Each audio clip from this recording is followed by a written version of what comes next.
Men uni katta qildim, men unga ovqat sotib oldim. Sizni kim o'qishga olib keladi?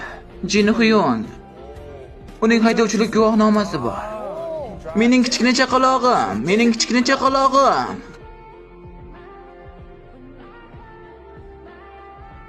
Bizning chaqalog'imiz katta bo'ldi. Nodli yeylik. Siz sotib olasizmi? Menmi? Albatta men kartam bilan to'layman.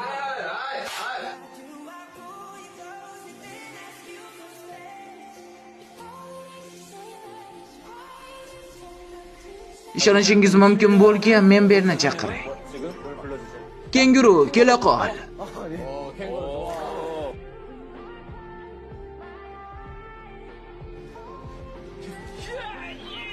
Allaqachon u katta bo'lgan. Ko'ryapmanki, sizlar juda yaqinsizlar. Menga barcha memberlar yoqadi, lekin ko'proq chunko'kni yaxshi ko'raman.